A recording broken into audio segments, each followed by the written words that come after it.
पिछले 70 साल के रिकॉर्ड में देखा जाए तो कुछ ऐसी कंट्रीज़ हैं जिन्होंने अपनी तरक्की की मिसाल खुद कायम कर दी है। तो आज की इस वीडियो के अंदर हम लोग ईस्ट एशियन कंट्रीज़ के बारे में जानते हैं जिनको ईस्ट एशियन टाइगर्स भी पुकारा जाता है। इनमें से सिंगापुर, ताइवान, हांगकांग और साउथ कोरिया इसमें वेरी इंटरेस्टिंग है। अब आप पूछोगे क्यों, मैं आपको एक्सप्लेन करता हूँ। क्योंकि साउथ कोरिया बहुत ज़्यादा इकोनॉमिकली डेवलप्ड मुल्क होने के साथ साथ south Korea cultural super power भी है। मतलब कि अपनी कल्चर की वजह से most powerful cultural super power में शुमार किया जाता है।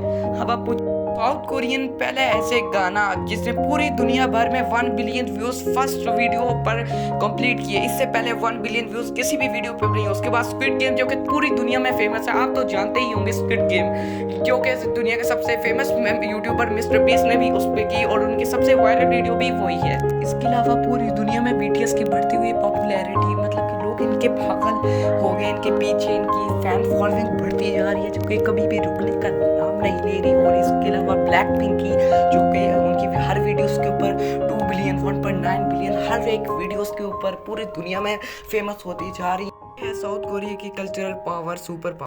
इसके अलावा के ड्रामे जो कि साउथ कोरिया के ड्रामे हैं, लेकिन वो अपनी पॉपुलैरिटी उनकी बढ़ती जा रही है, बहुत ज़्यादा हद से ज़्यादा हो रही है। ये सब रैंडम तो नहीं हो। इसके बाद पैरासाइट मूवी जिसने तो अनगिनत रिकॉर्ड ब्रेक करने के साथ साथ हद ही कर दी। First non English break movie होने के साथ रिकॉर्ड बना दिया उसने तो पूरी दुनिया भर में।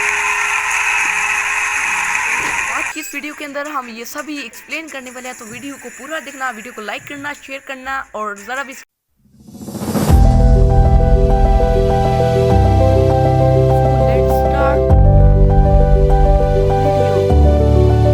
इसके बाद वर्ल्ड वार 2 ख़त्म हो जाती है और जापान सिलेंडर कर देता है। और सिलेंडर करने के बाद ही जर्मनी, इटली और फ्रांस को बहुत बड़ा नुकसान होता है। लेकिन जापान, क्योंकि जापान के कब्ज़े में साउथ कोरिया और नॉर्थ कोरिया, पहले तो साउथ और नॉर्थ नहीं था, सिर्फ कोरिया था। इसी वजह से नॉर्थ और साउथ कोरिया में 15 अगस्त को नेशनल लाइब्रेशन डे मनाया जाता है। पहले तो सिर्फ कोरिया होता था, नॉर्थ और साउथ कोरिया इन्हें नहीं कहा जाता था, सिर्फ और सिर्फ कोरिया। बाद सेकेंड वर्ल्ड वॉर ख़त्म होने के बाद ही अमेरिका और सोवियत यूनियन ने सोच लिया कि वो कोरिया को 2 पार्ट में, साउथ कोरिया जो कि अमेरिका के साथ होगा और सोवियत यूनियन के साथ नॉर्थ कोरिया होगा। अब प्लान ये था कि 5 साल के ट्रायल पे इन दोनों साउथ और नॉर्थ कोरिया को देखा जाएगा कि इनका फ्यूचर क्या होगा, इनकी पूरी रिसर्च की जाएगी। इन 5 सालों के ट्रायल के बाद कोरिया को एक इंडिपेंडेंट मुल्क बना दिया जाएगा, लेकिन ऐसा होता नहीं है।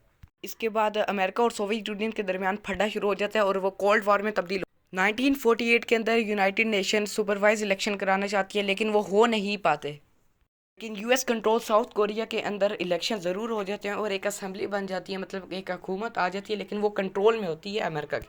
इसके चलते 15 अगस्त 1945 को रिपब्लिक ऑफ कोरिया मनाया जाता है, जिसमें कोरिया आज़ाद होता है लेकिन मुकम्मल तौर पर आज़ाद नहीं होता। इसके बाद अमेरिका और यूएसएसआर कोशिश करते हैं कि साउथ और नॉर्थ कोरिया को मिला दिया जाए, लेकिन ये आम बातचीत से नहीं बल्कि 3 साल की जंग से, जी हाँ, आपस में जंग इनकी कराई जाती है जो कि 3 साल चलती है, जिसको कोरियन वॉर भी कहा जाता है, जिसकी वजह से साउथ कोरिया बहुत ज़्यादा तबाही के दहाने पर पहुंच जाता है। और इसके जीडीपी आज के दौर के सोमालिया और इसी मुल्क से, जो कि आज के सबसे गरीब मुल्क की जीडीपी है, उनसे भी गिर जाती है। इसका नतीजा ये होता है कि साउथ कोरिया इतना गरीब मुल्क बन जाता है कि आज के सोमालिया से भी गरीब, और इसमें गुर्बत बहुत ज़्यादा हो जाती है। इसके बाद साउथ कोरिया के प्रेसिडेंट जो होते हैं वो अथॉरिटेशन का रास्ता अपना लेते हैं और पूरे मुल्क को डिक्टेटरशिप की तरफ लेके जाना चाहते हैं। 1960 में पूरे मुल्क में धरने देखने को नज़र आते हैं और जिसमें लाखों लोग मरते हैं और बहुत ज़्यादा लोग आवाम बाहर निकलती है, जिसकी वजह से जो प्रेसिडेंट होता है वो साउथ कोरिया छोड़ के भाग जाता है। 1961 को साउथ कोरिया में मिलिट्री को नज़र आ जाता है, जिसमें जंग प्यांग शी एक मिलिट्री बनाते हैं और डिक्टेटरशिप, मतलब कि वो गवर्नमेंट के अगेंस्ट खड़े हो।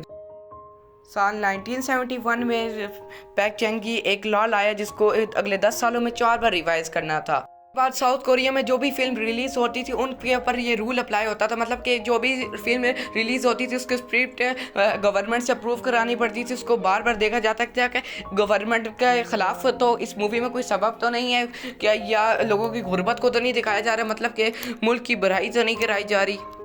साउथ कोरिया में फिल्म वायलेंट फिल्म अलाउ थी, और वायलेंस के अंदर मतलब कि निंजास को दिखाया था, मेलो ड्रामा दिखाने अलाउ था, प्रोपोगेंडा दिखाना ऑलवेज अलाउ होगा क्योंकि गवर्नमेंट ही बनवाती थी, बहुत ज़्यादा पैसे देती। यहाँ पर किसी तरह का भी सोशल पॉलिटिकल दिखाना नहीं था, लोगों को गरीबों को नहीं दिखाना था, सरकार के अलावा खिलाफ बात नहीं करनी। आर्टिकल के दौरान ही फॉरेनर म्यूज़िक के ऊपर बहुत ज़्यादा पाबंदी लगाई जाती है। यहाँ पे न्यूयॉर्क टाइम के आप आर्टिकल देख सकते हैं जिसमें बहुत ज़्यादा पॉलिटिकल्स एंड हार्मफुल ये यंत्र के लिए इन्होंने कहा, और 261 गाने इन्होंने बंद किए। आपको याद हो तो जुरासिक पार्क के नाम की आपने मूवी ये ज़रूर देखी होगी मेरे ख्याल से। तो हॉलीवुड मूवी से इंस्पायर होकर एक प्रेसिडेंट को एक लेटर भेजा कि देखो टेक्नोलॉजी और इसके पीछे मत पड़ो। एक हॉलीवुड मूवी ने इतना रेवेन्यू जनरेट किया है जितना 1.5 मिलियन हुंडई की कार कराती हैं। के बाद साउथ कोरिया की गवर्नमेंट को ये समझ आ गया कि अगर हमें पैसा कमाना है तो हमें इंडस्ट्रीज़ में फोकस। इसके बाद साउथ कोरिया की गवर्नमेंट ने एक फिल्म लॉन्च की जिसमें फोक म्यूज़िक टूरिस्ट होती थी जिस अपने कल्चर को जाहिर कर रही, और ये पहली साउथ कोरिया की फिल्म बनी जिसके 1 मिलियन टिकट्स हुए। इसके बाद साउथ कोरिया गवर्नमेंट इंडस्ट्रीज़ पे मतलब कि ड्रामों की इंडस्ट्री पे फोकस करने लग गई कि इन्हें पता चल गया कि अगर हमें जल्दी से कामयाब होना है, बहुत अमीर होना है, तो हमें अपनी डिजिटल सोशल ग्लोबल एक्सपोर्ट करना होगा। साउथ कोरिया का जो कल्चर होगा वो पूरी दुनिया को दिखाना होगा। यहाँ से ही साउथ कोरिया के गवर्नमेंट को अपना कल्चर दिखाने का शौक पैदा हुआ और यही फेमस होने की वजह बनी। 1989 में साउथ कोरिया का जो जीडीपी था वो 50 गुना बढ़ चुका था पहले। इसके बाद साउथ कोरिया के government wings, automobile, home electronics, chemical products, semiconductor ये सारे एक्सपोर्ट करने लगी, और बाद में इन्होंने अपने कल्चर को भी एक्सपोर्ट करने का फैसला किया, वो बात की इसमें। 1994 को साउथ कोरिया की गवर्नमेंट CEIB इस्टेब्लिश करती है। पुराने रूल्स को हटा के अब आर्टिस्ट को खुली इजाज़त होती है। फिल्म प्रमोशन लॉ, इसमें फुली इजाज़त होती है, किसी चीज़ पे पाबंदी नहीं होती, जिसकी वजह से साउथ कोरिया के जो डायरेक्टर्स होते हैं, जो आर्टिस्ट होते हैं, वो अपनी फुल स्किल्स दिखाते हैं और बहुत सारी फिल्में हिट होती हैं। और यही बात थी साउथ कोरिया की गवर्नमेंट की अच्छी, जिसकी वजह से उनके कल्चरल सुपर पावर इस्टेब्लिश हुई। उसके बाद होंडाई और सैमसंग बिजनेस ग्रुप में चली जाती हैं। आप यकीन करोगे सैमसंग एक्सपोर्ट हर चीज़ वो करता था, हर कारोबार करता था सैमसंग और होंडाई।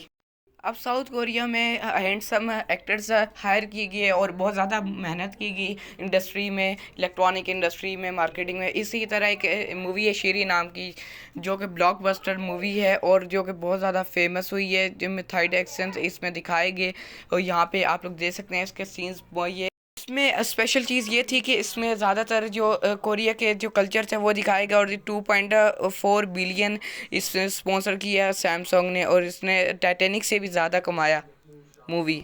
अब एक सवाल आपके दिमाग में आया होगा कि के ड्रामा में क्या खासियत है जो ये हद से ज़्यादा फेमस होते हैं। तो मैं आपको बताता चलूँ के ड्रामा बहुत ज़्यादा इमोशनल रियलिज्म।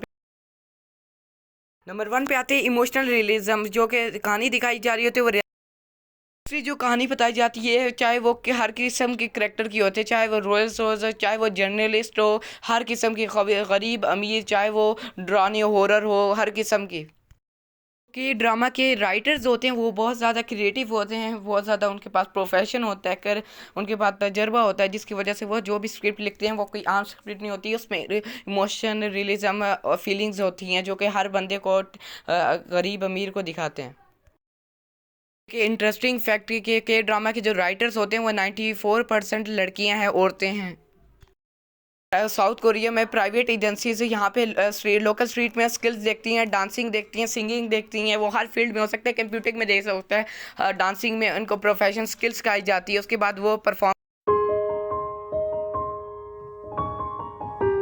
इसके बाद हॉलीवुड वेव्स पूरी दुनिया भर में फैली। अब आप बोलोगे हॉलीवुड वेव्स क्या होती है, मतलब कि इनके कोरियन वेव्स होती हैं, मतलब कि BTS है, ये बैंड्स होते हैं और जो मेन बैंड्स हैं वो BTS। के बाद नेटफ्लिक्स पे पहली स्क्विड गेम बनी जो 1 बिलियन व्यूज़ कंप्लीट करने वाली, ये थी। सवाल तो आपके जहन में आया होगा कि के ड्रामा के जो सॉन्ग होते हैं या के सॉन्ग्स होते हैं जो के पॉप्स हैं वो पूरी दुनिया में तो फेमस हैं, लेकिन वो तो कोरियन में होते हैं। मैं आपको बताते चलूँ कि वो कोरियन में तो होते हैं, लेकिन जो इनके बीट्स होते हैं वो इंग्लिश में होते हैं, जिनकी वजह से जो बंदा कोरियन नहीं भी जानता है वो भी देखते हैं। इसकी वजह से बिलियंस ऑफ व्यू, क्योंकि जाहिर सी बात है कोई भी लैंग्वेज हो फेमस से फेमस, उसके बिलियंस ऑफ लिसनर नहीं होते हैं जिनको पता हो वो आती हो वो लैंग्वेज। 7 लड़कों का बनाया हुआ बैंड BTS जो कि व्हाइट हाउस तक पहुंच गया और अमेरिकन प्रेसिडेंट से भी मिला, और उसके बाद उन्होंने अमेरिका की जनरल असेंबली में भी परफॉर्म किया, और इनका जो गाना था वो स्पॉटिफाई पे 1 बिलियन लिसनर का पहले बार रिकॉर्ड तोड़ा इसने। जो BTS के फ़ैन हैं वो अपने आप को BTS आर्मी कहते हैं। ये आप लोगों ने अक्सर सोशल मीडिया पे स्क्रॉलिंग करते हुए BTS आर्मी की वीडियोस देखी होंगी और लिखा होगा BTS आर्मी, मतलब कि टोटल एक आर्मी बन चुकी है। ये कहानी आप मतलब कि एक ऐसी कंट्री जो कि तबाही, जिसकी GDP सोमालिया से भी नीचे हो, आज के दिन के सबसे गरीब मुल्क है सोमालिया से भी, और वो अपनी कल्चरल सुपर पावर की वजह से इतनी फेमस हुई। ये ब्लैक पिंक जो कि 4 लड़कियों का बैंड है जो कि बहुत ज़्यादा आजकल फेमस चल रहा है, उसको पिंक आर्मी करके बुलाते हैं उनके फैंस फॉलोअर। इन बैंड्स की वजह से ना सिर्फ साउथ कोरिया की पूरी दुनिया भर में पॉपुलैरिटी होती है, इसके साथ साथ इनका जो टूरिज़्म है वो बहुत ज़्यादा बढ़ चुका है। इसी वजह से लोग साउथ कोरिया आ रहे हैं BTS आर्मी बैंड्स के शो और कॉन्सर्ट की वजह से, और बाकी भी इनकी चीज़ों की वजह से। ये थी साउथ कोरिया की कहानी। अगर आपको अच्छी लगी है तो वीडियो को लाइक करें, शेयर करें एंड कमेंट करें।